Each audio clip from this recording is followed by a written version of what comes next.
Ahora mismo. Anfitrión. Hecho.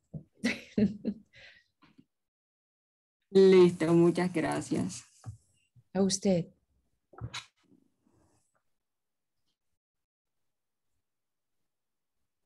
Ok, Está bueno, les grabando, decía que sí. sí, está grabando, gracias. Hoy les serviré como moderadora en esta conferencia central a cargo de la doctora Larson, que tiene como título La geografía cultural en la crítica cultural del mundo lusitano, posibilidades, retos y nuevas tendencias. Además de la profesora Larson, el doctor Kevin Cedeño Guillén estará presentando el día de hoy. A continuación leeré una biografía de cada uno, que bueno, el profesor Kevin después extenderá acerca de la doctora Larson. La doctora Larson es la catedrática Charles B. Quaglia de Español en el Departamento de Lenguas y Literaturas Clásicas y Modernas de Texas Tech University. Y el doctor Kevin Cedeño Guillén se ha incorporado como profesor auxiliar al programa de Lingüística y Literatura en la Facultad de Ciencias Humanas de la Universidad de Cartagena.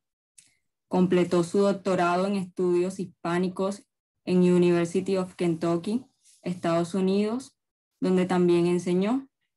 Es un académico latinoamericanista con concentración en los estudios coloniales y enfoque en los Andes y el Caribe.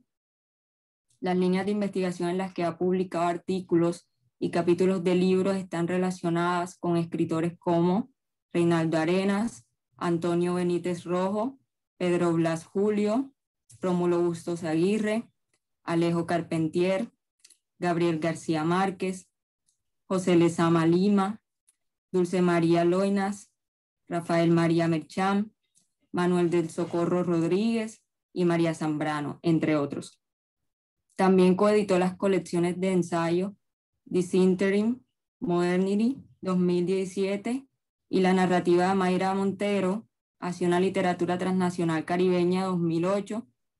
Actualmente es coeditor de la revista académica Cuadernos de Literatura del Caribe Hispanoamérica, director, fundador de Crítica Práctica, Práctica Crítica, un coloquio, y en gran parte por él estamos hoy aquí.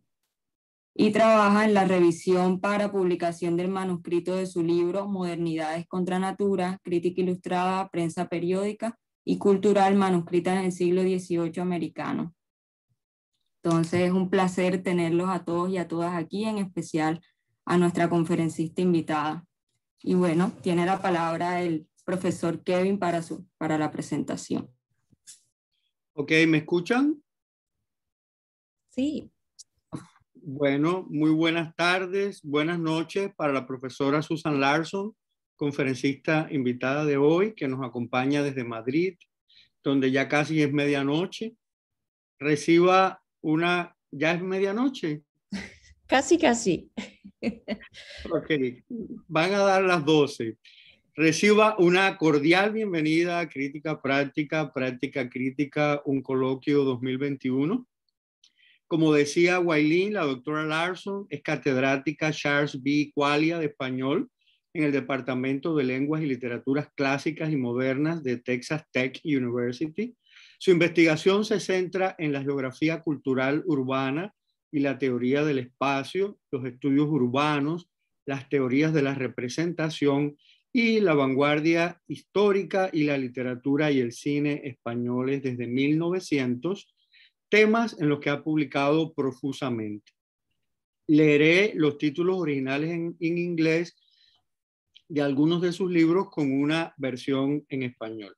Es autora de Constructing and Resisting Modernity, Madrid 1900-1936, Construyendo y Resistiendo la Modernidad, Madrid 1900-1936, publicado en 2011, coeditora de Comfort and Domestic Space in Spain since 1900, Comodidad y Espacio Doméstico en España desde 1900, con Carlos Ambricio, bajo contrato con University of Toronto Iberic Series, editora de las colecciones de ensayos Language, Image and Power in Luso, Hispanic Cultural Studies, Theory and Practice, Lenguaje, Imagen y Poder, en los estudios culturales luso-hispanos, teoría y práctica, de 2021, recién publicado, y Architecture and the Urban in Spanish Field, la arquitectura y lo urbano en el cine español, también de 2021.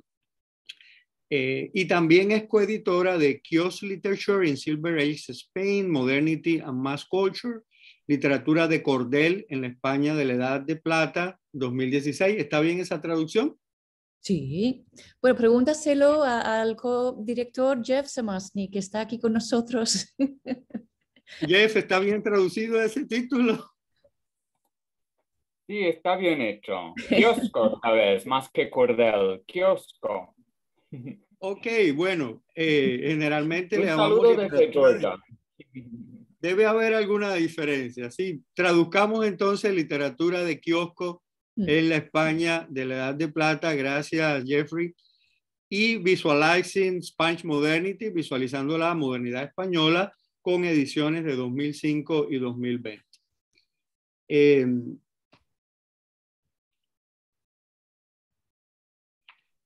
Su actividad académica ha sido financiada por múltiples instituciones, una beca Fulbright US que le permite trabajar este otoño en España, una beca residencial de investigación François Chevalier en el Instituto de Estudios Avanzados de Madrid, Casa de Velázquez, que disfrutará el año próximo, entre otras. Por otro lado, la doctora Larsson ha sido invitada a dar conferencias en más de 16 universidades de Estados Unidos y España, y ahora Colombia. Colombia, es la primera vez. Sí, gracias. Entre ellas Harvard University, Tulane University, Universidad de Zaragoza, Universidad de Jaén, University of Illinois, Urbana-Champaign, University of North Carolina, Chapel Hill, entre otras. Además, se desempeña como editora ejecutiva de Romance Quarterly, coeditora de la serie editorial Hispanic Urban Studies de Paul Macmillan, entre otras responsabilidades editoriales. Este apretado recorrido permite hacernos una idea del nivel de compromiso y notoriedad de la conferencista. Sin embargo, deseo añadir una experiencia personal que resalta otras facetas de la doctora Larsson. Esta historia comienza hace 10 años, cuando comenzamos a escribirnos acerca de mi solicitud de admisión en el programa de doctorado en estudios hispánicos de University of Kentucky.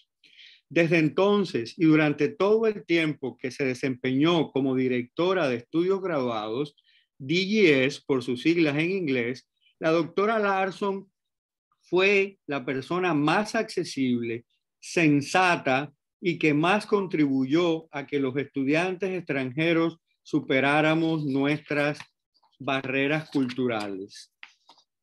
Fui su estudiante en el seminario de teoría social Mapping y en el curso Hispanic Cartography Imaginaries, donde me puse en contacto por primera vez con la teoría del espacio y, no es exagerado decir, cambié mi forma de aproximarme a los estudios literarios y culturales. Finalmente, cuando fui editor jefe de nomenclatura, aproximaciones a los estudios hispánicos, la profesora Larsson era la asesora de dicha revista académica. No miento si digo que en la búsqueda de la calidad óptima de nuestra convocatoria nos pidió revisarla al menos en 10 ocasiones contadas.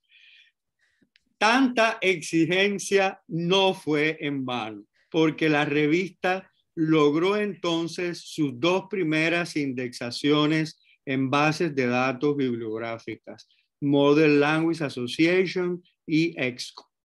Doctora Larsson, perdone por robarle tiempo de su conferencia, pero creo que era necesario dar este testimonio como estudiante. Le doy nuevamente la bienvenida y le expreso la alegría porque esté hoy con nosotros. No sé qué decir, Kevin. De veras, muchísimas gracias por esta introducción tan increíble.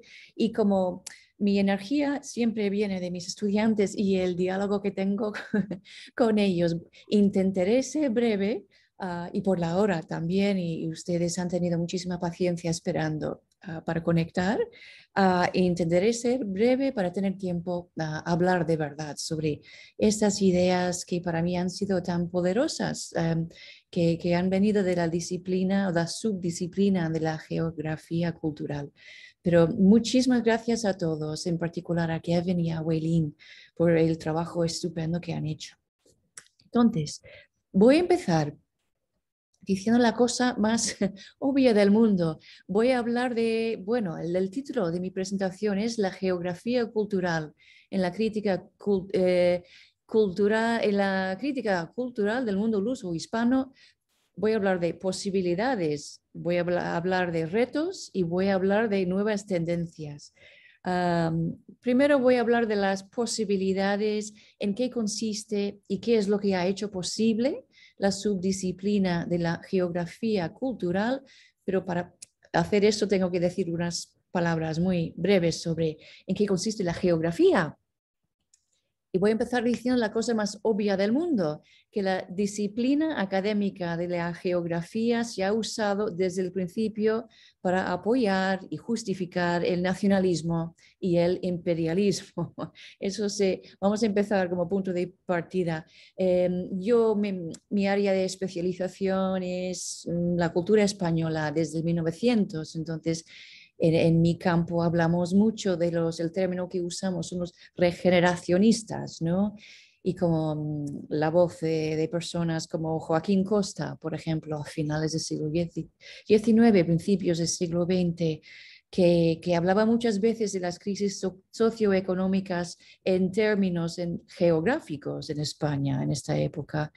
Y para muchos historiadores, el proyecto geográfico de los intelectuales modernizadores, los progresistas, los liberales, como Costa, la clase élite intelectual, este discurso geográfico es lo que les daba un vocabulario para empezar a hablar otra vez de la nación modernizadora.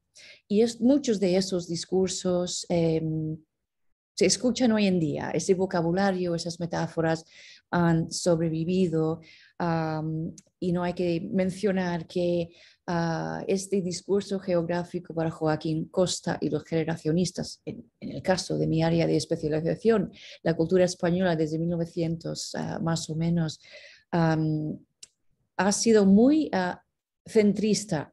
Cuando hablan del paisaje de la nación, están hablando de una región central que es Castilla. Y cuando hay muchísimas regiones, entonces hay obviamente, las cosas más obvias del mundo, una ideología nacional inherente, centralista en el caso de España.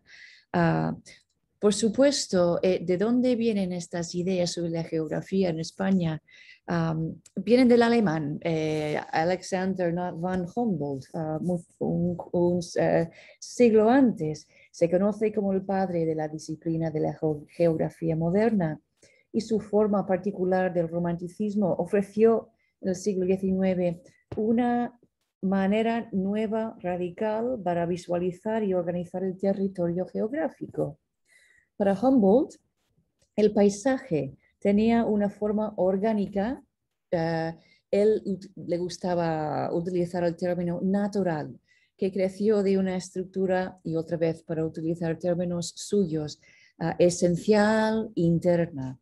Y Humboldt utilizaba las humanidades, las herramientas de las ciencias, la razón, para movilizar toda una nueva colección de perspectivas diversas sobre el paisaje, que durante la segunda mitad del siglo XIX enfatizaron lo estético y lo visual.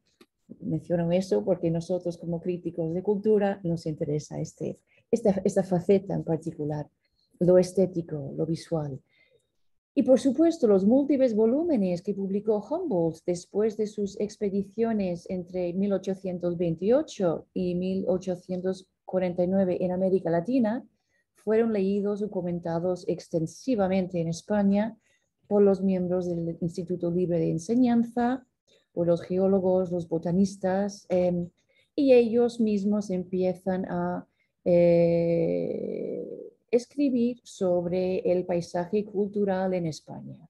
Estoy hablando otra vez de finales del siglo XIX, pero muy inspirados, ¿no? por esta idea de Humboldt, el padre de la geografía. Y claro, cada país latinoamericano en esta época tenía que procesar y filtrar este nuevo conocimiento académico europeo sobre la geografía a su manera. Hay tanto que decir sobre este tema y es uno de los temas más fascinantes que hay y va mucho más allá. ¿Cómo responde los distintos países de Latinoamérica a este nuevo conocimiento geográfico? Lo mejor que puedo decir con el tiempo que tengo es que recomendar para los estudiantes a dos académicos en particular que para mí son los más importantes y que han escrito sobre la respuesta en Latinoamérica a Humboldt. Hay un libro que está por salir muy pronto por la profesora Santa Arias, que está ahora en la Universidad de Arizona. Ella por más de 20 años ha escrito sobre este tema. Es, en mi opinión, la mejor persona que puede leer sobre este tema. Pero el libro que está por salir de Santa Arias se llama The Nature of Empire, la naturaleza del imperio. The subtitle, el subtítulo es Geographing, que hace un verbo de la palabra geografía, Geographing the Tropics During the Enlightenment. No puedo recomendar con más entusiasmo el trabajo de la profesora Santa Arias sobre este tema. Otra persona clave que hay que leer es Jorge Cañizares Esquerra, que es profesor en la Universidad de Texas en Austin. Para los estudiantes que quieren empezar a leer sobre este tema, recomiendo con mucho entusiasmo su libro de 2007 de Stanford University Press. Simplemente se llama Nature, Empire and Nation, Naturaleza, Imperio y Nación. Y también mirar sus muchísimas publicaciones sobre el tema de la respuesta latinoamericana a el conocimiento geográfico de Humboldt. Estoy mirando aquí otra pantalla. El mensaje de Jorge Cañizares Esquerra es muy directo y muy claro. Tiene un artículo que se llama Screw Humboldt. Es más claro no se puede ser. Y pregunta en inglés, estoy traduciendo, básicamente pregunta cómo el alemán puede tener cualquier autoridad sobre la geografía en Latinoamérica. Dice que Humboldt subió la mitad, casi subió un volcán en Latinoamérica por varias horas y luego se fue. And he says, Humboldt's maps are cute but wrong. Que los mapas de Humboldt son muy bonitos pero completamente equivocados. Entonces sí, hay una respuesta muy fuerte equivocada, en opinión de Humboldt, a este conocimiento geográfico. Pero, ok, unas palabras sobre la geografía como disciplina. Pero ¿qué es la geografía cultural? Es una subdisciplina. Y el término geografía cultural empieza a salir en los Estados Unidos a comienzos del siglo XX, aunque con un sentido un poco diferente. Y se trataba de la contraposición en los mapas de la representación de la naturaleza y de los elementos creados por el hombre. Poblaciones, vías de comunicación, cultivos, etc. Y tras la Primera Guerra Mundial en Alemania va a empezar a aparecer ideas muy similares con una concepción más acusada de la transformación humana del medio, el paisaje. Entonces la geografía cultural deja de lado los condicionamientos biológicos del siglo XIX para empezar a considerar únicamente los que proceden de la actividad humana. Hay que nombrar una figura en este movimiento, el nacimiento de la geografía cultural como subdisciplina. Uno de sus máximos representantes es Carl Sauer en los años 20 y 30 del siglo XX. Fue un profesor en la Universidad de California de Berkeley y publicó un artículo, un ensayo en 1931 que se llama Geografía Cultural, donde define lo siguiente, y le cito, dice: la geografía cultural se interesa, por tanto, por las obras humanas que se inscriben en la superficie terrestre y le imprimen una expresión característica. Fin de cita. Muy directo, muy básico. Muy importante este ensayo que se llama Geografía Cultural de 1931.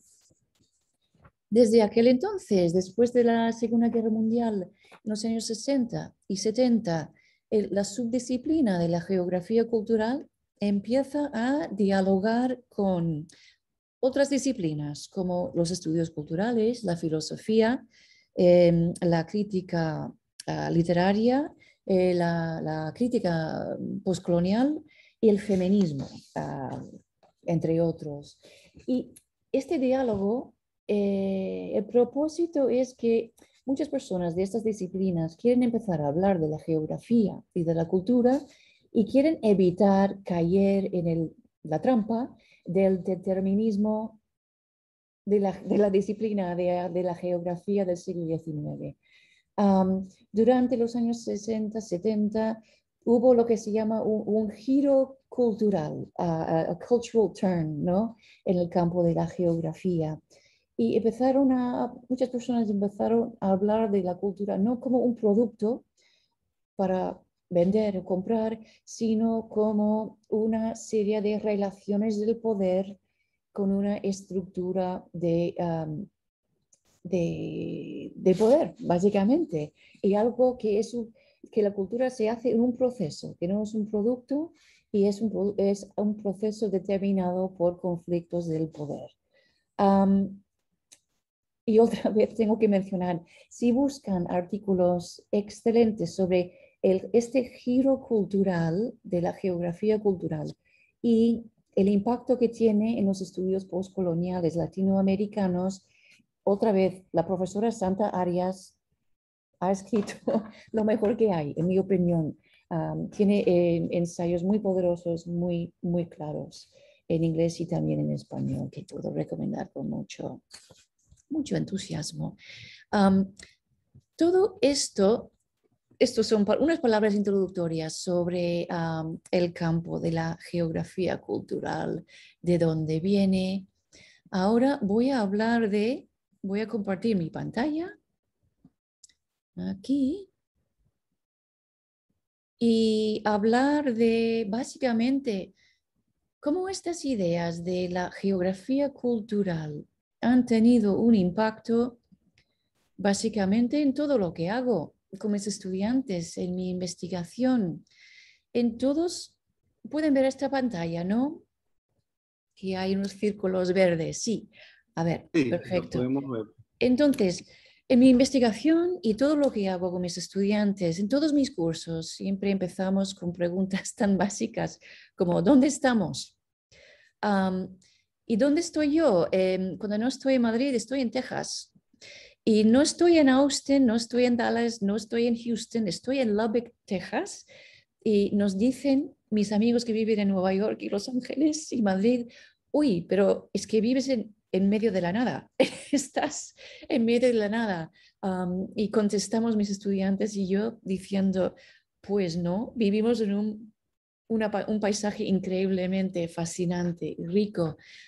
Y literalmente utilizo las herramientas de la geografía cultural para entender dónde vivo y dónde trabajo en mi parte del oeste de Texas.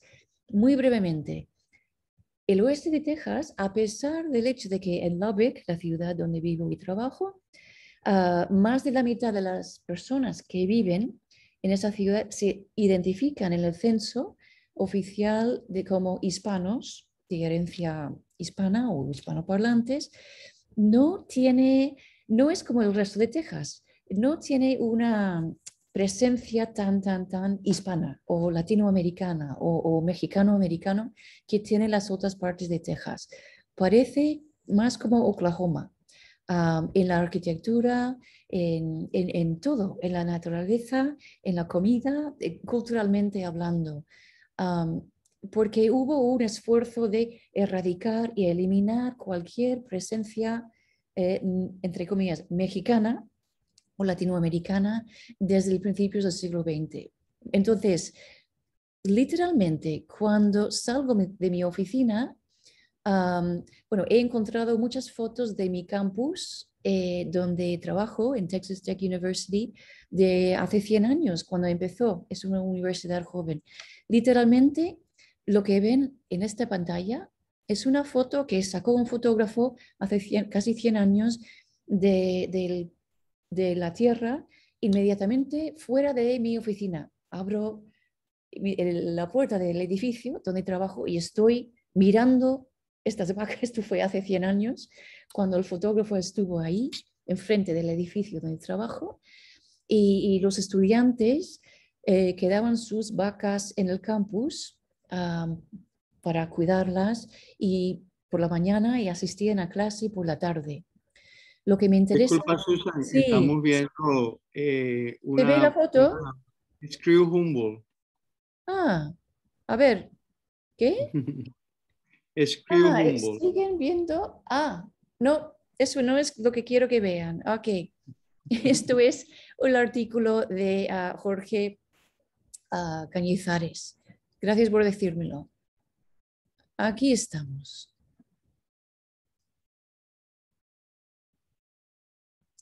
Ok, o no, a ver.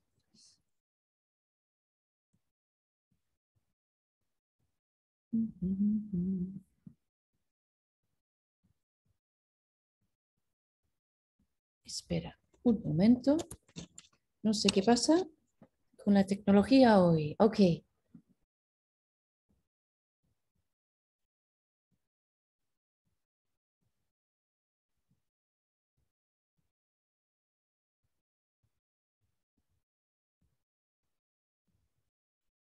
No, voy a quitarlo de Humboldt.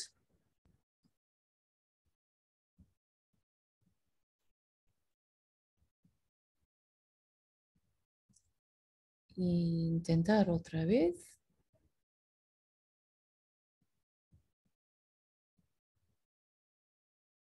Un momento.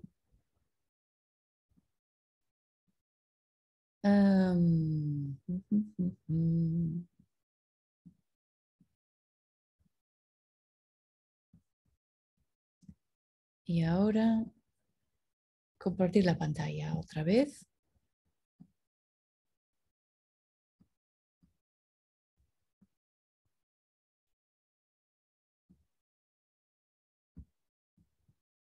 Y a ver si funciona. Ahora ver una foto. Ahora sí. Perfecto. Ok, Estamos viendo perfecto. las Aquí está vacas la foto de que estaba hablando antes.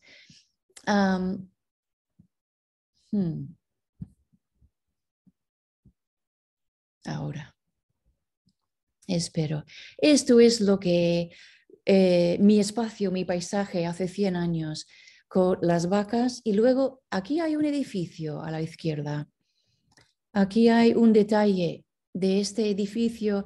Es el primer edificio de la administración de la universidad que construyeron en 1925, el primer año de la universidad. Lo interesante para mí, como una persona muy sensible a la arquitectura y el urbanismo del llano estacado, es el paisaje más plano que se puede imaginar, rodeado de algodón y de vacas y de petróleo. Esas son las industrias en mi parte del mundo. Este edificio aquí no es nada menos que, y esto es fascinante, una copia muy, muy, muy fiel y exacta del Colegio Mayor de San Ildefonso de Alcalá de Henares, un edificio fundado en 1499 por el cardenal Cisneros. El cardenal Cisneros en el siglo XVI es el padre de la Inquisición española. Entonces, y es la construcción de la primera universidad, del primer campus universitario en España.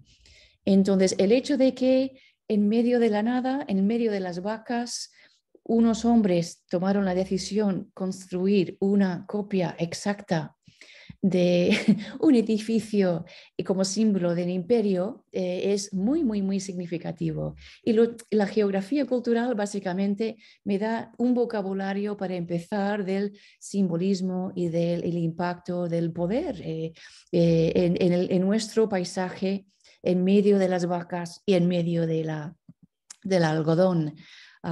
Y me da una manera de empezar a hablar de el significado de todo esto.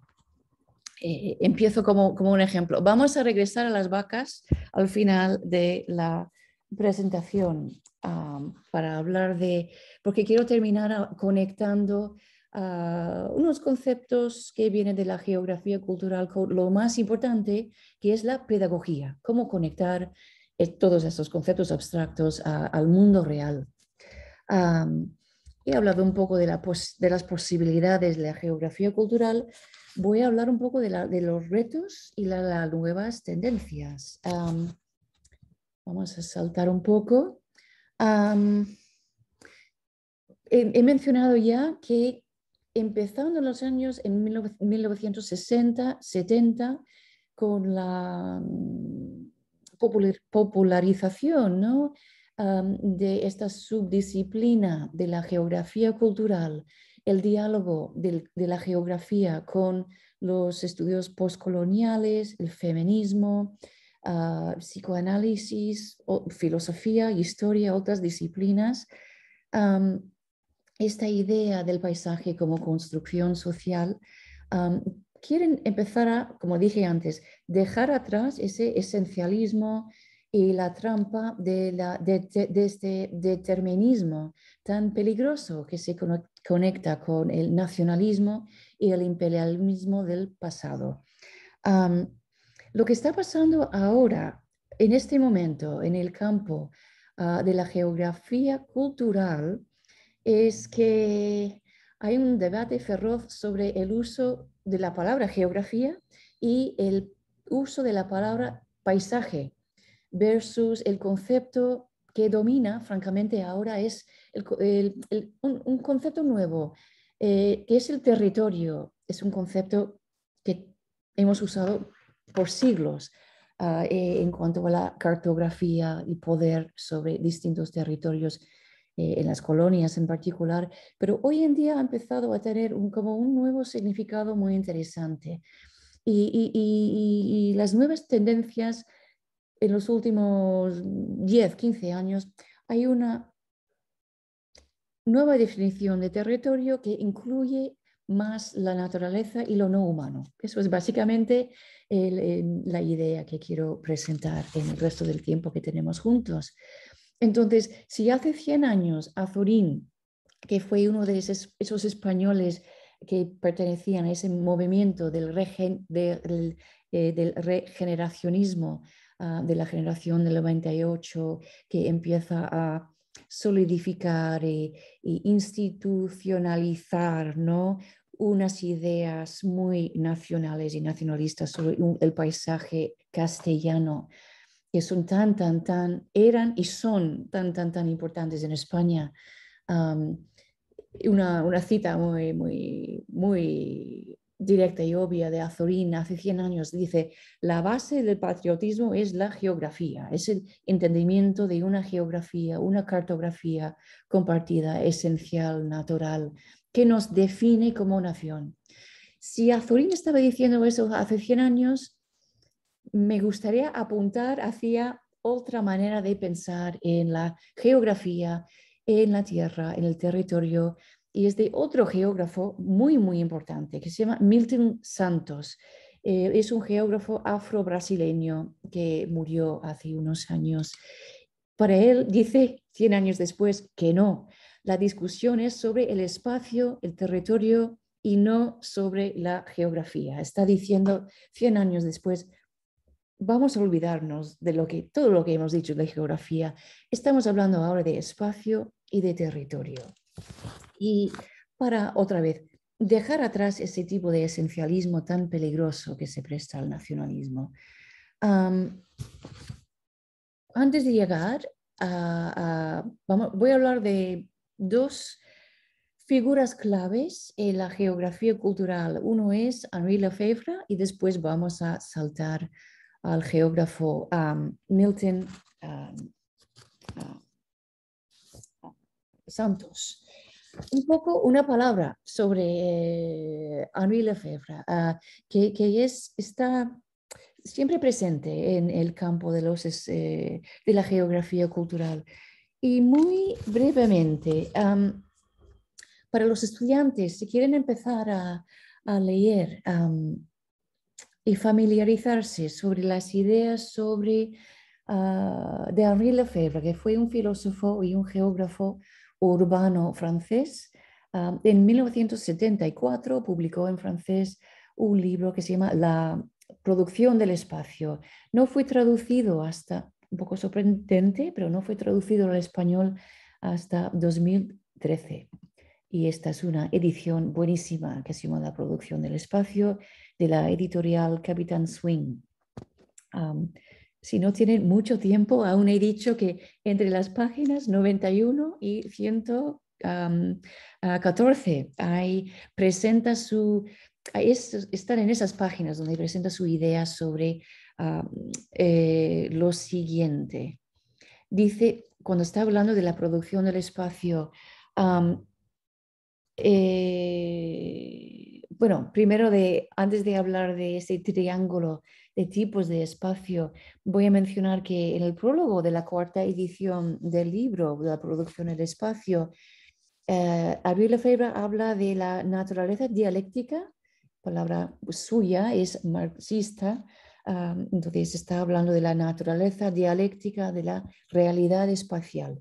Y voy a citar a Henri Lefebvre en el prólogo a la cuarta edición de la producción del espacio. Él dice lo siguiente, que el espacio debe dejar de concebirse como pasivo, idea muy clave.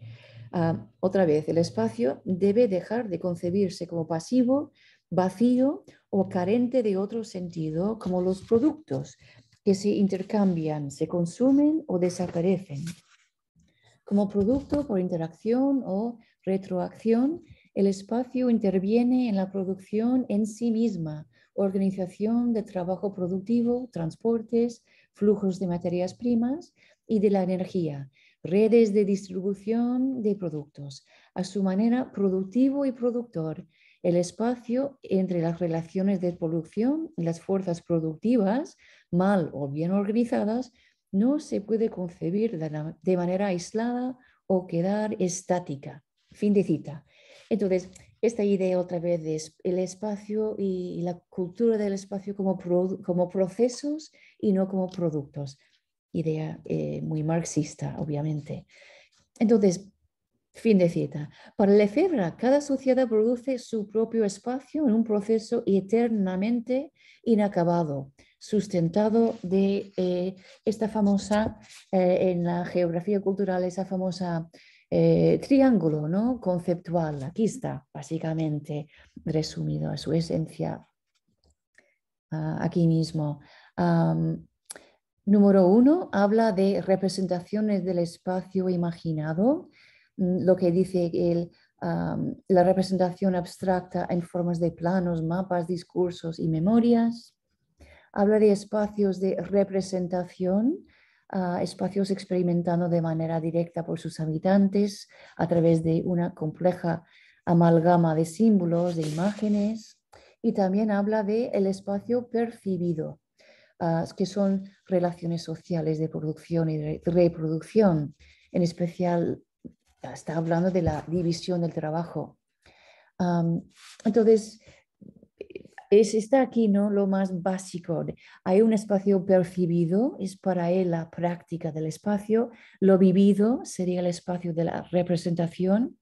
Y el concebido, lo que llama la representación del espacio. Y para nosotros, como críticos culturales, a lo mejor es esa tercera parte que a lo mejor nos interesa más en nuestro enfoque, ¿no? Si hay nuevas tendencias en los estudios, en la subdisciplina de la geografía cultural, quizás es, a ver, ¿cómo lo digo? viene de los estudios latinoamericanos, donde, por supuesto, estas teorías sobre el espacio de críticos tan importantes como Henri Lefebvre, como David Harvey, como Doreen Massey, hay muchos angloamericanos, muchos franceses, son imprescindibles, ideas muy productivas, muy poderosas.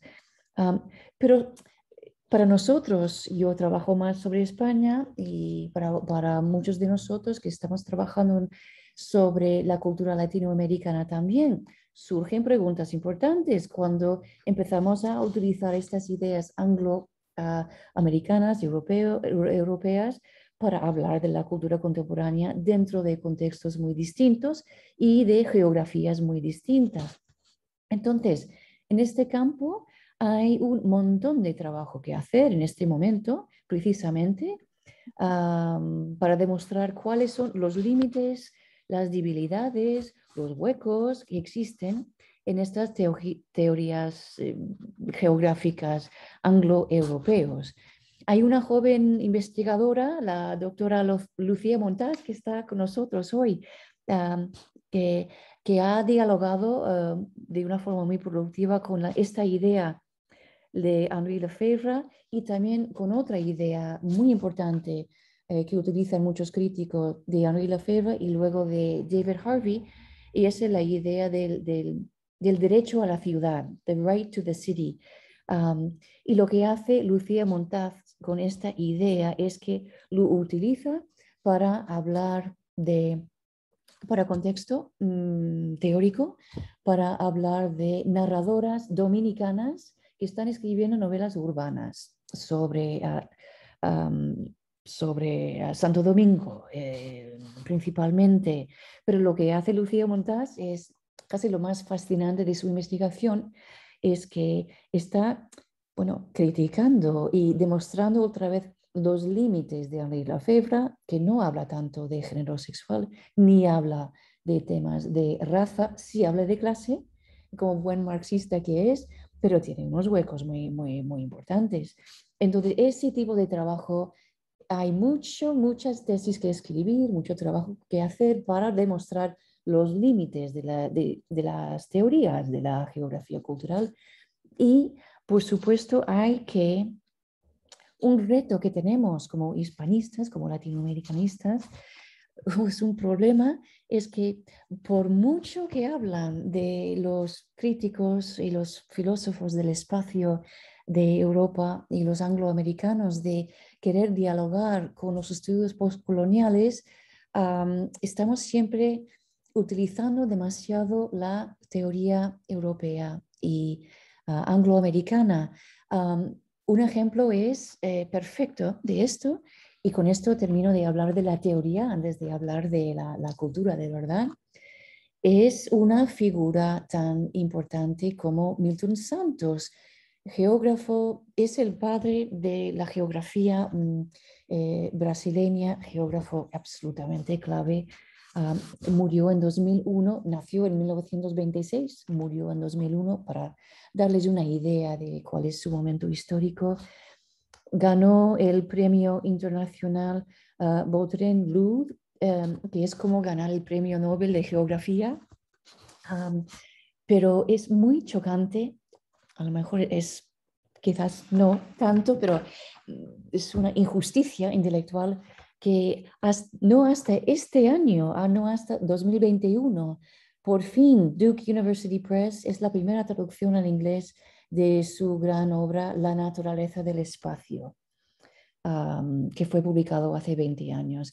Y he visto que de la Universidad de Minnesota Press también acaba este año, yo creo que en 2 semanas sale otra obra maestra de una figura tan importante de la geografía brasileña como Milton Santos. Y muy brevemente, para hablar de las décadas de trabajo de Milton Santos, no es posible, pero estoy diciendo que tenemos todos como latinoamericanistas, como personas que hablamos español, que hablamos de portugués, que tenemos que empezar a incorporar más teorías que vienen de Latinoamérica en particular para utilizar, para construir nuestras metodologías.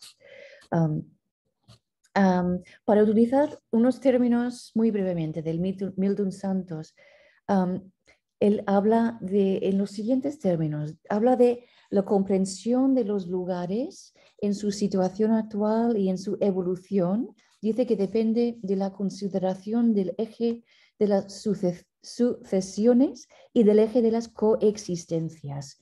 Le voy a citar, dice, donde se reconoce que el espacio es el que reúne a todos con sus múltiples posibilidades, con sus posibilidades diferentes de uso del espacio, del territorio. Es uno de los primeros geógrafos, antes de Bruno Latour, empieza a utilizar el concepto de territorio en vez de geografía y de paisaje.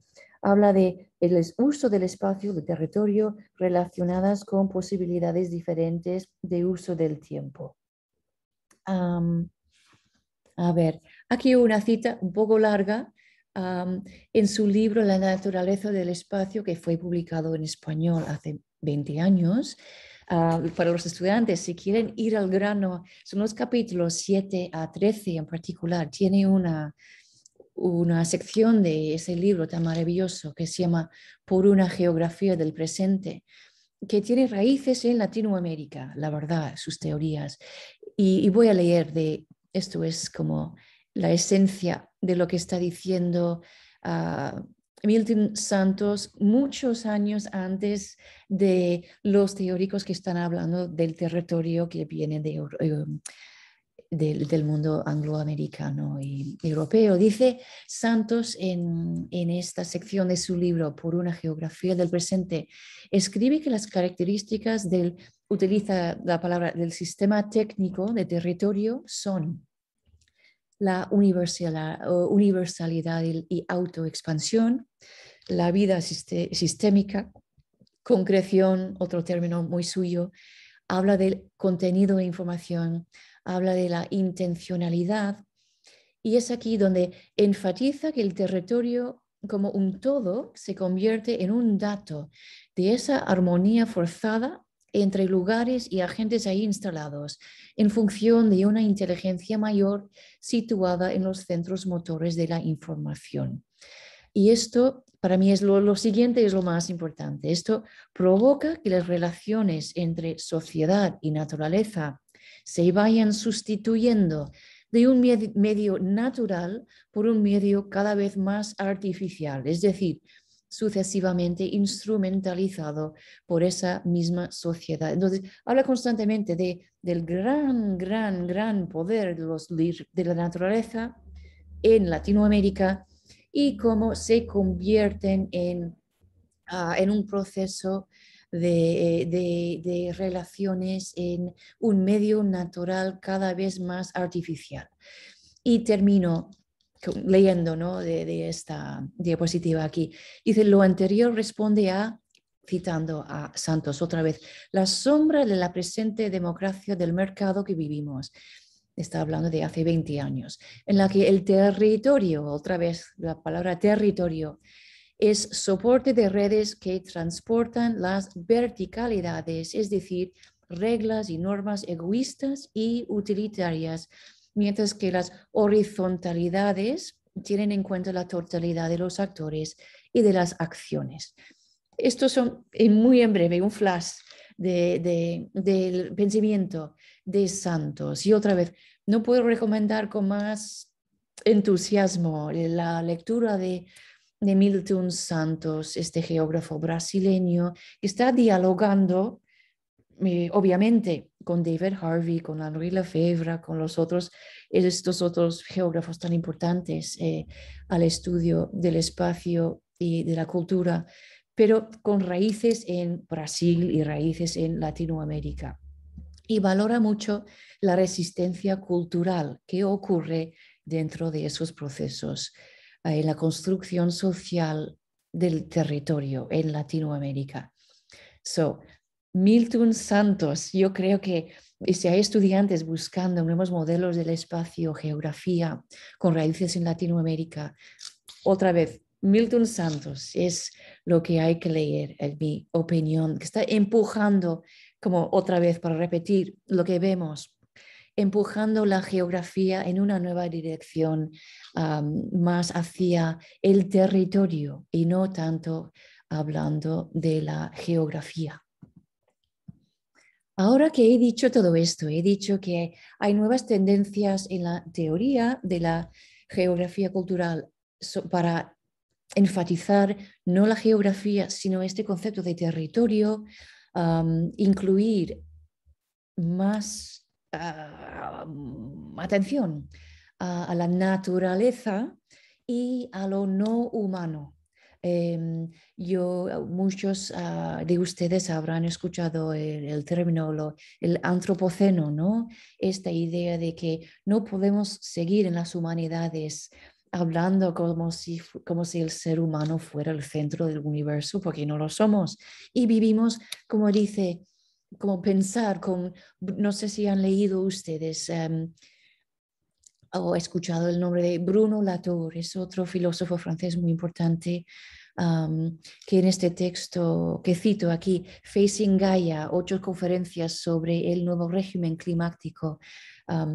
He leído últimamente su libro, no sé si lo han traducido ya en español, si no, lo van a hacer pronto. Se llama simplemente Down to Earth, donde también está desarrollando este concepto de territorio. Pero aquí una cita breve de Bruno Latour, que para mí captura todo lo que quiero decir sobre este intento de pensar en el espacio con un ojo hacia el territorio, con un ojo hacia la inclusión del gran poder de la naturaleza y la inclusión de lo no humano. Es esta cita, dice Bruno Latour aquí: un territorio es considerado no como un pedazo de espacio, sino como todas las entidades, por remotas que sean, que permitan a un agente en particular subsistir. Dice Bruno Latour, partiré del supuesto de que la actual desorientación que se debe al aumento fabuloso de la falta de encaje entre los dos conjuntos de limitaciones habitamos como ciudadanos, y eso es el problema clave de nuestra época. Habitamos como ciudadanos una tierra que no es de la que podríamos subsistir. De ahí el creciente sentimiento de desamparo, un sentimiento que está transformando las antiguas cuestiones ecológicas en un nuevo conjunto de luchas políticas más urgentes y más trágicas. Se abre los ojos al leer algo tan fuerte como esta cita de Bruno Latour.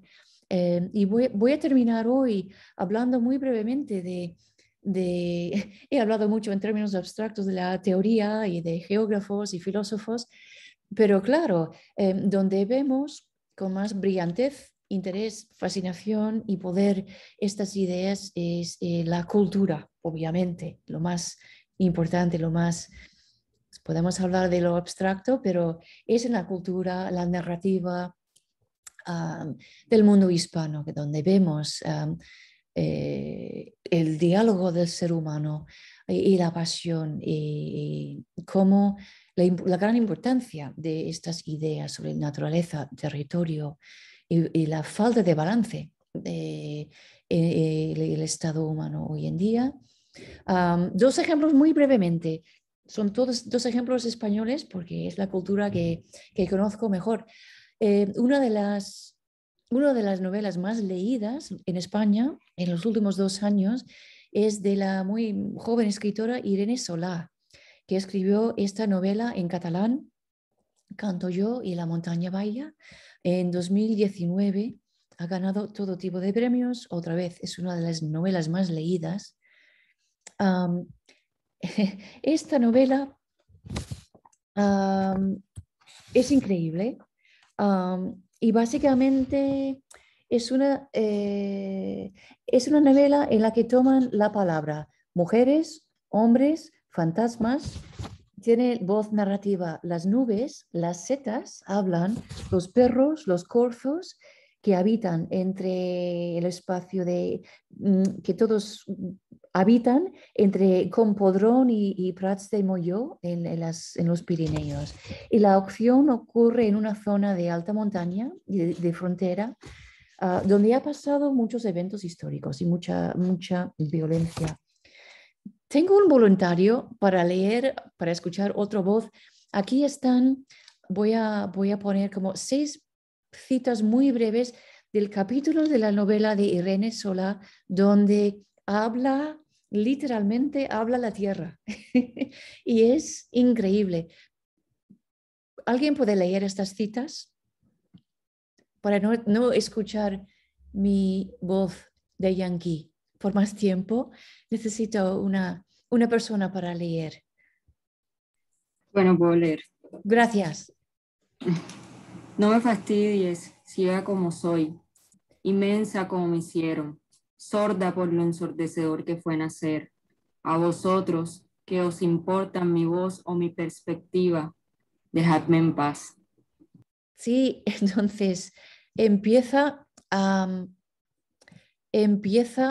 hablar la tierra y estas imágenes acompañan a la voz de el monólogo de la tierra que está hablando desde un cansancio de que no se puede imaginar.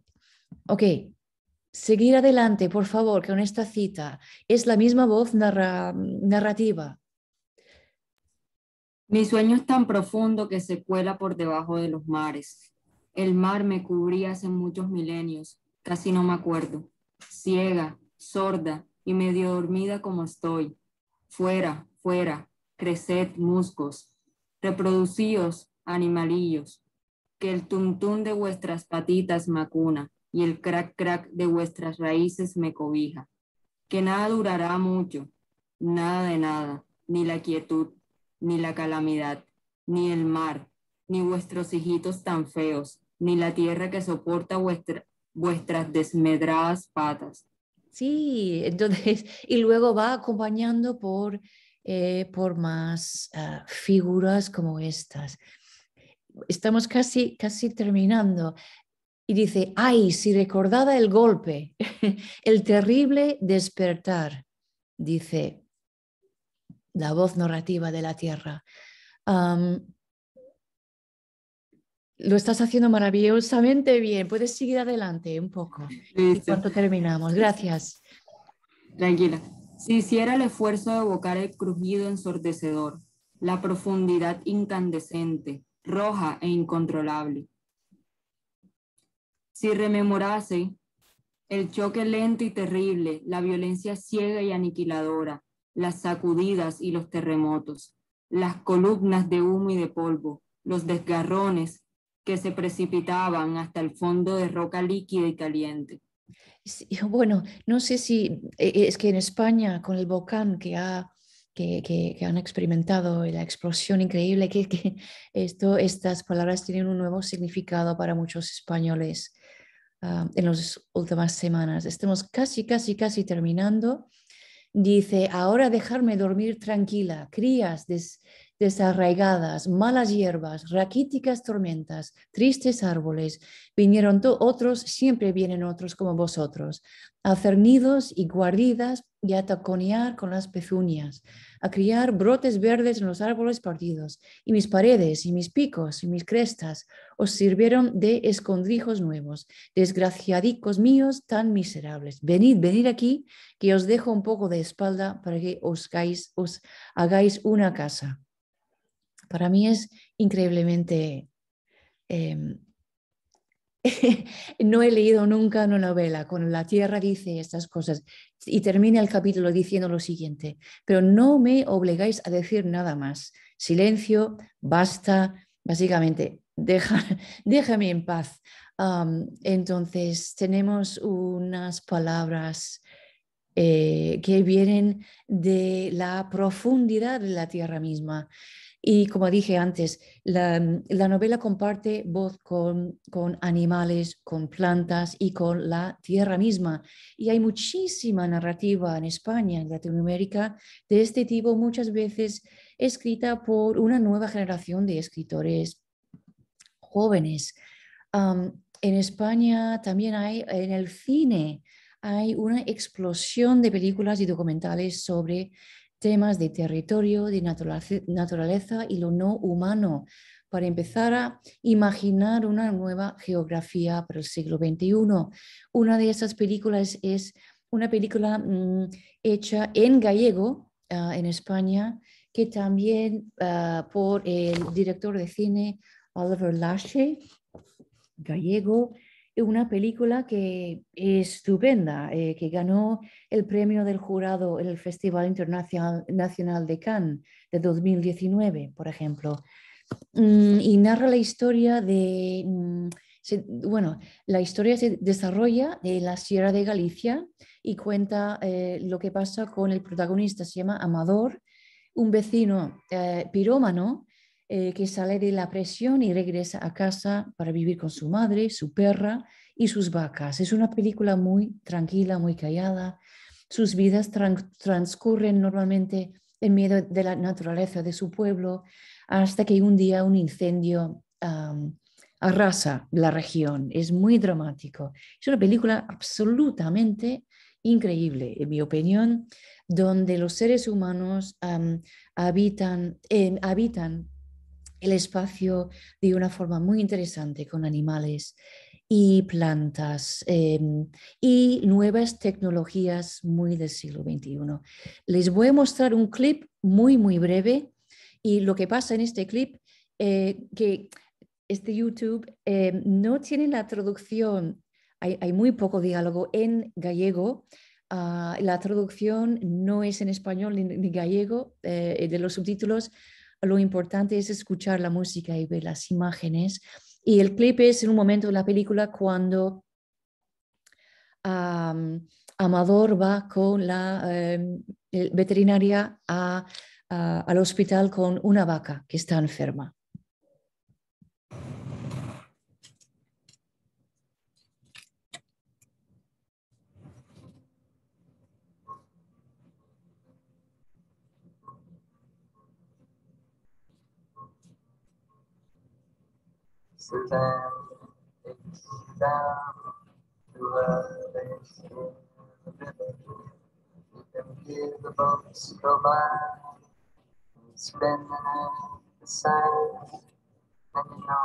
Gustache. Solo ven, ya no entiendo lo que dice.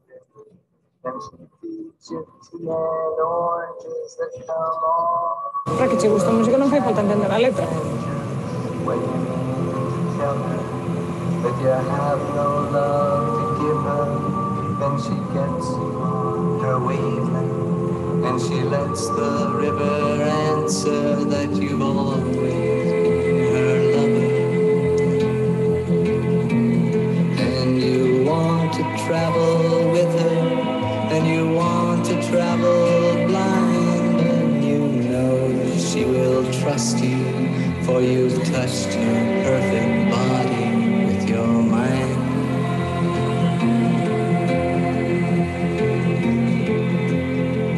And Jesus was a sailor when he walked upon the water, and he spent a long time watching from his lonely wooden tower. And when he knew for certain only drowning men could see him, he said, all men will be sailors then until the sea shall free them.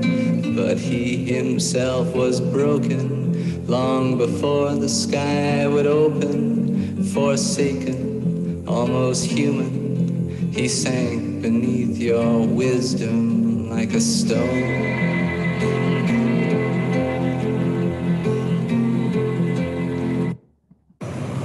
Bueno, entonces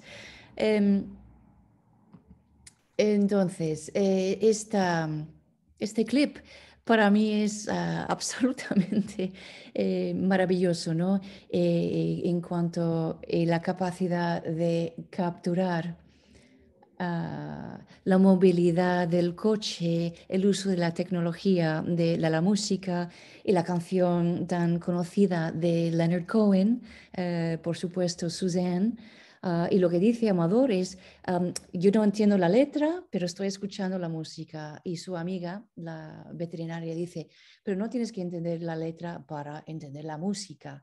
Y luego cambia del sonido diegético al sonido extradiegético.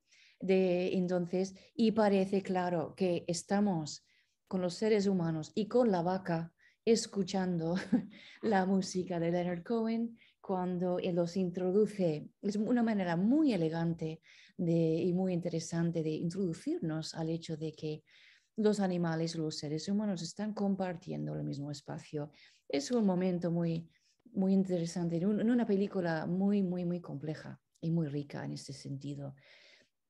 Me cuesta mencionar 2 ejemplos breves de cultura contemporánea que está participando y presentando nuevas maneras de pensar en territorio y el antropoceno y la incursión de lo no humano. Sí. Uy. A ver, y con esto terminamos. Terminamos regresando a las vacas de Lübeck. Estas vacas que me gustan tanto. Y voy a terminar diciendo lo siguiente, que ahora tengo los años que tengo y mucho pelo blanco y por más de 20 años he enseñado cursos de geografía cultural. Cuando empecé enseñando cursos de geografía cultural, habría empezado a hablar de espacio urbano y de arquitectura con mis estudiantes, como este edificio aquí que tenemos en mi campus de Texas Tech, que es una copia de la arquitectura del poder del imperial español del siglo XVI, una imposición, ¿no? En el territorio mexicano-americano de Texas de 1925, tan obvio, pero con la edad y con estas nuevas ideas, ¿no? Sobre el territorio, naturaleza y la inclusión de lo no humano. Ahora me doy cuenta de que para entender el territorio y la presencia hispana y de los hispanoparlantes, mi parte del oeste de Texas, tengo que también pensar en lo no humano. Tengo que pensar en las plantas. Y termino con esto. Ahora me doy cuenta de que, por ejemplo, en Lübeck, en el mismo año que construyeron el edificio principal de mi campus, que hemos visto en 1925, la ciudad de Lübeck, en el oeste de Texas, hubo una legislación municipal oficial prohibiendo la construcción de casas con adobe. Que es curioso, porque en 1925 es cuando muchos mexicanos empezaron a mudarse, huyendo de la violencia de la guerra mexicana, a esta parte de Texas, que es la parte norte de Texas. El gobierno prohíbe la construcción de casas con adobe, hasta tal punto que prohíbe en Lubbock, Texas, en los años 20, una de las plantas nativas de Lubbock es el nopal, ese tipo de cactus, es local. ¿Por qué no hay cactus en Lübeck? Porque en los años 20 y 30 el gobierno municipal prohibió que empezaron a quitar todos los cactus. ¿Y por qué? Porque dieron una apariencia no civilizada, demasiado mexicana, al paisaje que están intentando de civilizar. Entonces, parte de la geografía cultural hoy en día, y termino con esto, es que no es suficiente hablar de arquitectura, de espacio urbano, hay que hablar de lo no humano, de las plantas, porque es sorprendente lo que encontramos en cuanto al colonialismo en contra de plantas inocentes. Va hasta ese extremo. Y termino con estos, un poco sobre hablando de qué es lo que he aprendido yo de la geografía cultural. Y básicamente en todos mis cursos, y con esto me gustaría empezar a hablar con los demás sobre cómo utilizar estas ideas para enseñar cursos muy sensibles a dónde vivimos y la cultura muy particular, local, regional, donde vivimos. En mi caso es el oeste de Texas, donde han intentado borrar el lenguaje, la comida, la cultura en todas sus facetas de esta parte de Texas, aunque ves físicamente, que más de la mitad de las personas que viven en Lubbock son de origen hispano, mexicano, americano. Entonces, lo que hago con mis estudiantes, utilizando esos conceptos de la geografía cultural, leemos historias oficiales de la región que no mencionan nunca la presencia mexicano-americano, y lo que tenemos que hacer es utilizar historias orales de gente mayor que viven en esta parte. Tenemos que utilizar fotografías, archivos fotográficos, archivos periodísticos. Es un tesoro, una joya. Analizamos cómo se habla español en distintas partes de Lubbock, quiénes hablan español y dónde. Y luego hacemos mapas colectivos con Google Maps, que es muy productivo. Hacemos todo tipo coleccionamos información contemporánea y de los archivos de los últimos 100 años, y estamos intentando crear un archivo nuevo, ¿no? Lingüístico, fotográfico y cartográfico para construir una narrativa geográfica cultural alternativa a lo oficial, que no menciona la presencia de la cosa más obvia, que es la presencia muy fuerte de mexicano-americanos y de su cultura que se ha borrado prácticamente en las últimas décadas. Y termino con eso, y me gustaría empezar un diálogo. Quiero que hable un poco Lucía. No sé si Lucía Montaz sigue ahí para hablar de su investigación. Sí, acá estoy. Y cómo has empezado a cuestionar son casi inevitablemente los padres de la geografía y de la geografía cultural. ¿Funcionan bien estas ideas del espacio, de la cultura y la geografía de David Harvey, de Henri Lefebvre, en el momento de hablar de la experiencia de las mujeres en la República Dominicana, por ejemplo? ¿Qué es lo que tenemos que ajustar, cambiar un poco la metodología? ¿Sí o no? ¿Y cómo funciona? Y eso para mí es como a dónde va en los estudios latinoamericanos en particular. Hay unos jóvenes investigadores haciendo cosas súper interesantes en este sentido. Lucía, ¿quieres hablar muy brevemente? Es que estoy dominando también la charla y también ahora la conversación, pero pensaba que sería una conexión muy, muy lógica a una conversación sobre los usos prácticos de la geografía cultural para escuchar qué ha hecho Lucía Montaz. Bueno, buenas noches a todos.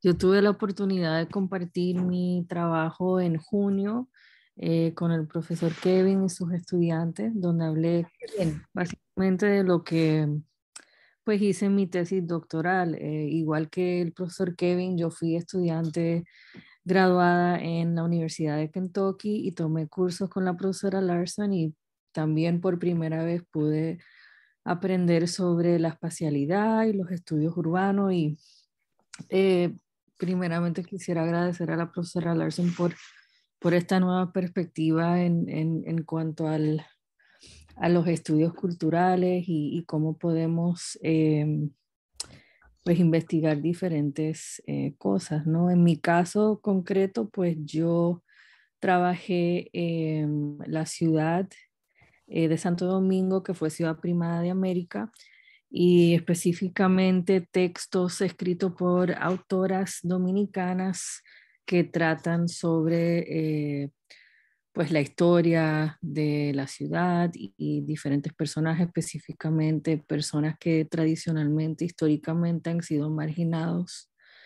Y sí, para mí inicialmente fue muy difícil pues aplicar de alguna forma estas teorías de estos teóricos europeos, ¿no? Especialmente en un contexto caribeño, porque la ciudad caribeña, a pesar de que tiene mucha, bueno, fundacionalmente es bastante similar a las ciudades de Europa colonial, ¿no? Con la plaza y la iglesia y el centro de gobierno, fue muy, muy complejo para mí pues encajar la teoría con los textos que estaba analizando. Pero quiero decirle a los estudiantes que a veces cuando uno está investigando, uno va a encontrar como esos choques en la investigación, pero no se rindan. La teoría está ahí para apoyar sus ideas, ¿no? Y eso está dentro del texto de lo que están estudiando, si es un poema o una película, o en mi caso era cuento y novela, y pues los quiero encourage, se me olvidó la palabra en español, que hagan ese tipo de investigación, ¿no? Y me pareció fascinante lo que la profesora Larson está haciendo ahora nuevamente con los estudios culturales, que es estudiar ya no la ciudad, sino lo natural, lo no humano. Y ahora estoy como que repensando todo lo que he hecho porque, wow, vacas y plantas, impresionante. Sí, no sé si Kevin quisiera decir algo o algún estudiante tenga un comentario. No, y no tener miedo Sí. a una persona escribiendo la tesis de criticar y leer con un ojo muy, muy crítico y cuestionar estas ideas, que las teorías que parecen sagradas, y leer y incluir a más geógrafos latinoamericanos, que hay geógrafos exquisitos, importantísimos, que aún dentro de los estudios latinoamericanos muchas veces no prestamos atención suficiente a teoría que viene de países latinoamericanos, ¿no? Sí. Uy, acabo de ver que hay cosas en el chat y soy muy mala, no he visto nada. Bueno, Ahora lo voy a doctora ver. Larson, profesora Larson, no, muchísimas gracias por su presentación. Dejó, y creo que hablo por parte de todos los participantes, un aura no solo académica, sino también sensible, por traer a colación este El tema. placer ha sido completamente mío de hablar de mi Entonces, trabajo. bueno, muchas gracias. Y ya saben, pueden ir formulando sus preguntas, sus comentarios y los vamos a ir leyendo. Yo tengo un comentario muy particular y que cuando estaba escuchando su presentación, de inmediato se me vino a la mente esto. Hay un libro que se llama Distancia de Rescate, de Samantha Schweblin, una escritora argentina, que por cierto también salió la película, está en Netflix, pueden vérsela. Y en este libro la protagonista muere. Le voy a hacer spoiler a más de uno, lo siento. La protagonista muere y el niño también muere, entonces el niño le pide a ella que recuerde como por qué muere. Entonces la narración hace que nos metamos, digamos, en los recuerdos de la protagonista. Y la protagonista entonces empieza a recorrer sus pasos, a recordar por qué murió. Y esto se enmarca en un campo. En ese campo el agua está contaminada, los árboles, sí, pasan muchas cosas, pero la protagonista no se enfoca en esto. Y el niño le dice, no estás recordando bien, no lo estás haciendo bien, enfócate en lo que es. Y ella sigue recordando y se enfoca en la hija, se enfoca en la amiga, se enfoca en el marido. Y el niño le dice, no te estás enfocando, recuerda bien. Y así se pasa toda la película hasta el final y ella nunca recordó. Pero la película que en realidad lo que la llevó a su muerte eran unos gusanos que la mataron, era un agua contaminada que estaba matando niños. Sí, entonces me recordó esto de que dejamos fuera de vista la relación con lo no humano. Lo tratamos como algo aparte y no nos damos cuenta, como le decía al niño, no te estás fijando en lo que debes fijarte. Sí. Entonces, bueno, ese era un comentario que quería hacer.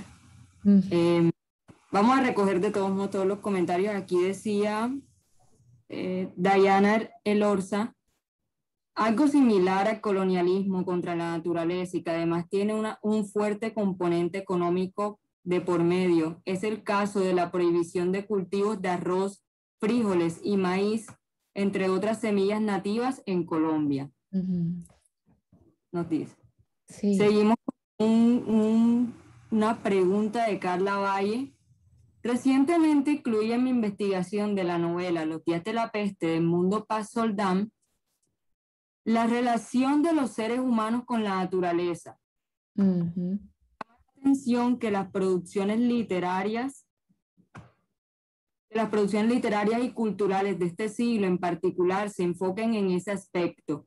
Me gustaría escuchar desde su área de estudio a qué factor o factores atribuye esta relación, este acto del ser humano de volver hacia la naturaleza, lo no humano, para crear nuevos espacios reales y ficcionales. Vamos a ver todas las preguntas. Esa es la de Carla. Por otro, Alison pregunta: buenas noches. Disculpe, yo estoy haciendo un trabajo sobre el papel de los espacios públicos de encuentro en relación con la sociabilidad homosexual masculina. Poniendo esto en línea con la geografía cultural, ¿qué recomendación bibliográfica aconseja para mi trabajo? Y bueno, con eso cerramos la ronda de preguntas. Creo que la última pregunta también, la profesora Lucía puede ayudar un poco en eso. Recuerdo que en su conferencia habló de la relación entre lo espacial y lo queer, entonces sería interesante. Gracias. Sí, voy a poner en el chat algunos teóricos que yo usé, Alison, para que lo apuntes ahí. ¿Sí? Lucía sabe más que yo sobre espacio público y sociabilidad homosexual masculina. Eso lo voy a tener que pensar. Sí, eso lo voy a tener que pensar.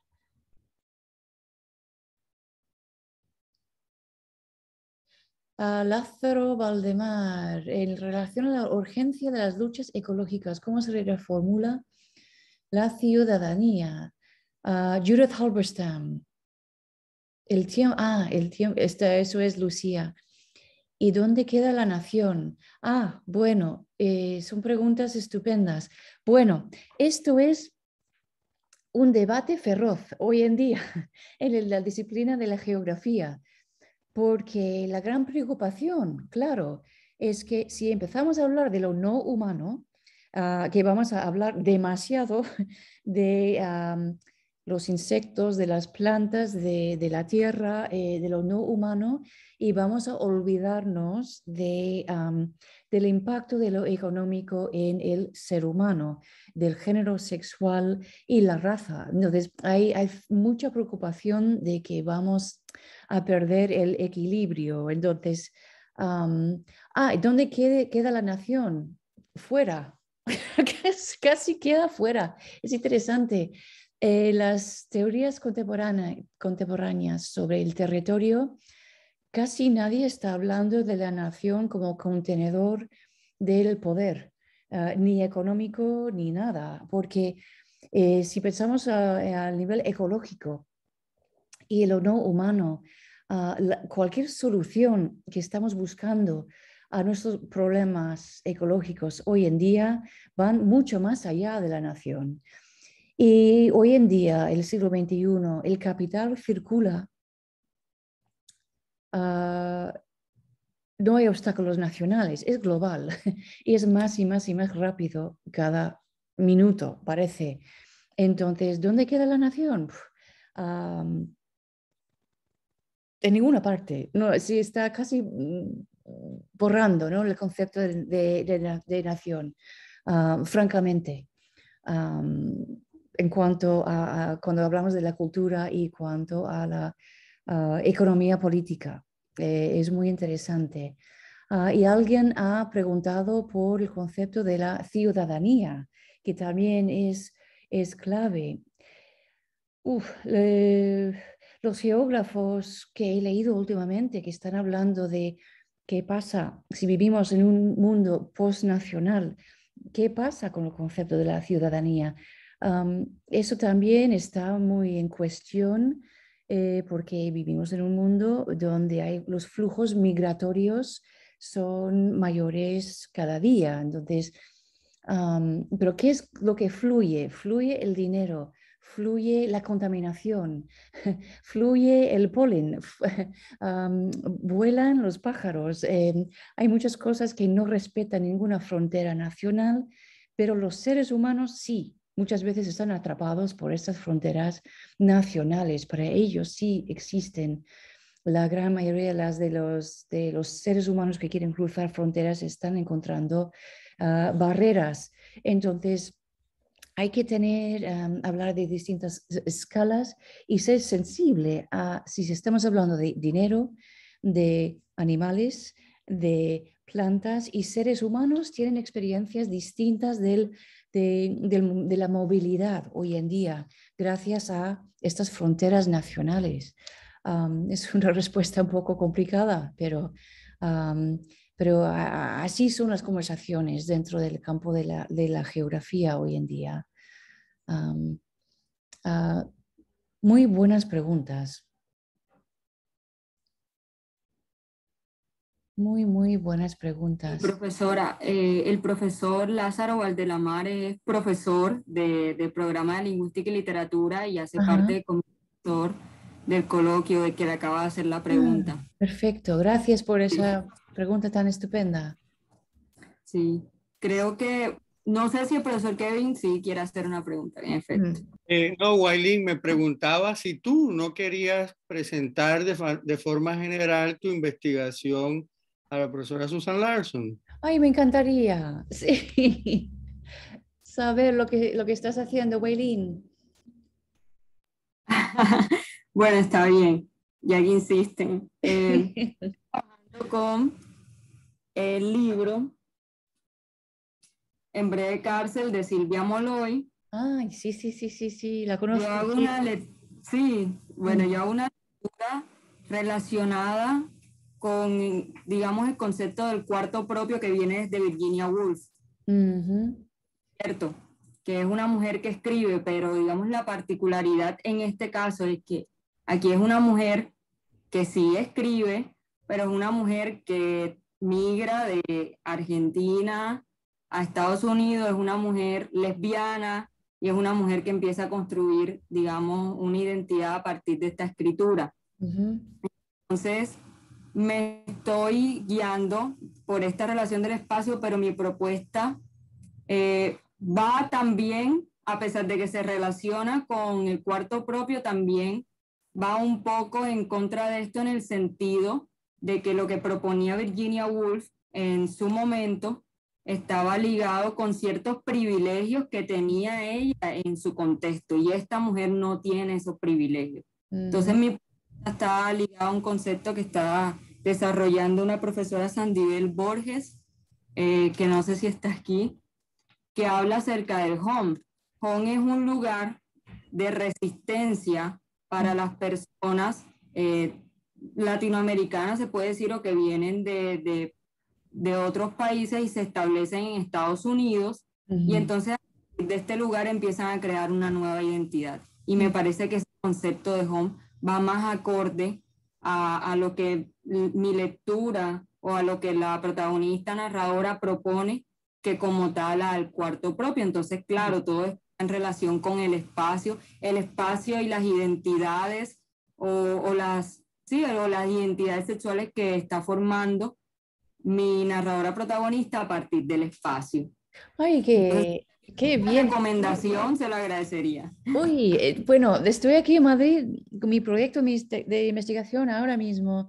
Es que después de hablar por más de 20 años de espacios urbanos y espacio social muy en línea, ¿no? De Henri Lefebvre, como mencioné antes, estoy trabajando precisamente como tú, estoy trabajando sobre espacio doméstico y el concepto de confort, porque, bueno, seré honesta, mi marido es investigador, es especialista, profesor de la historia de la arquitectura.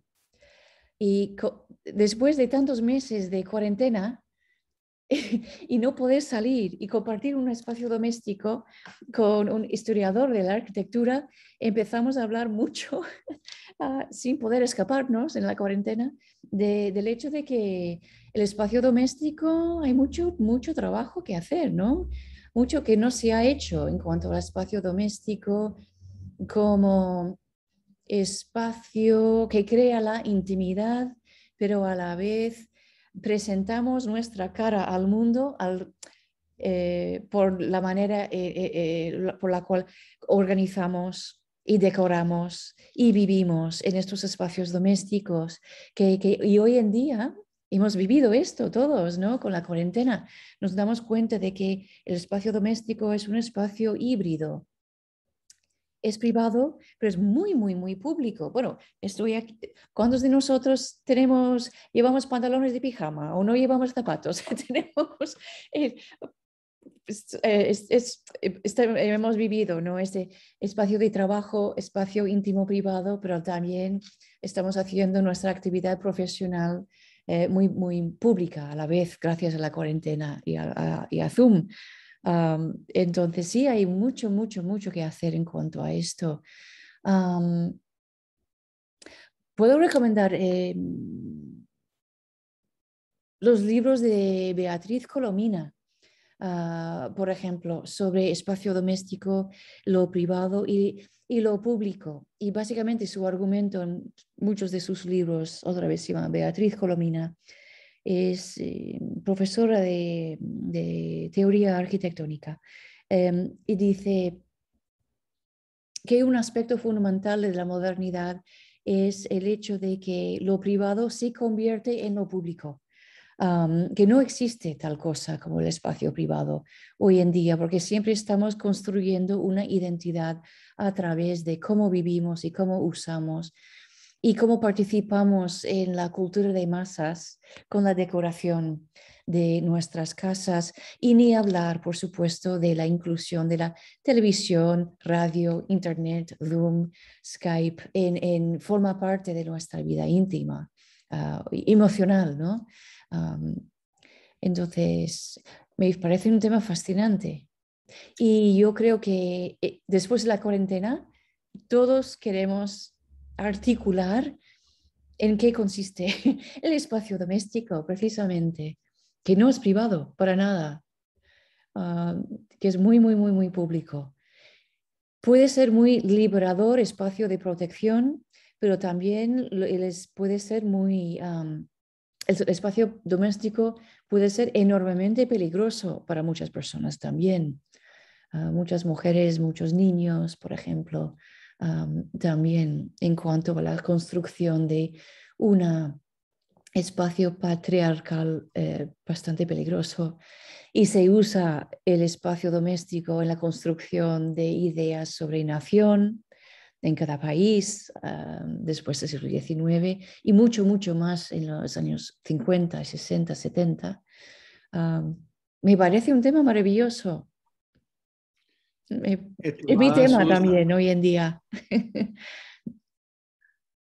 estimada Susan, considero que debemos ir cerrando. Sí. Porque ya es muy tarde. Sí. Para usted la diferencia territorial y temporal es muy grande. Notable, sí. En este caso, por eso es mucho más agradecible que usted haya aceptado estar con nosotros hoy en vez de estar descansando o tomando vino y tapas en Madrid. Bueno. Y gracias porque me he sentido muy estudiante hoy, he tomado muchas notas. Me ha dado mucha satisfacción ver cómo su trabajo ha ido integrando elementos de lo latinoamericano, elementos, digamos, de la geografía cultural española, norteamericana, latinoamericana. Sí. De verdad que es muy interesante. Y bueno, en especial hemos estado insistiendo mucho con las teorías del espacio, la teoría espectral, los estudios críticos animales, plan theory, Affect Studies, todas esas nuevas disciplinas, digamos, que se enmarcan en lo poshumano. Y bueno, estoy seguro que para nuestros estudiantes es extremadamente importante compartir con personas que tienen tanta experiencia teórica y crítica como la suya.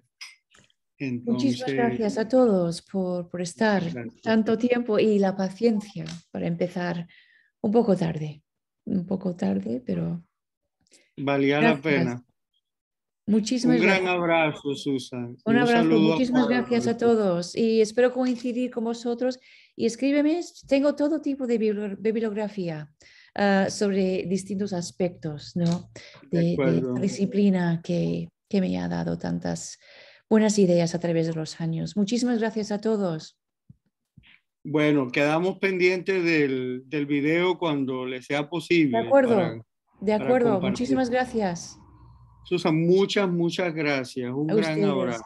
Un abrazo Buenas desde noches. Madrid. Un placer, Dr. Larson. Adiós. Abrazo. Adiós. Chao.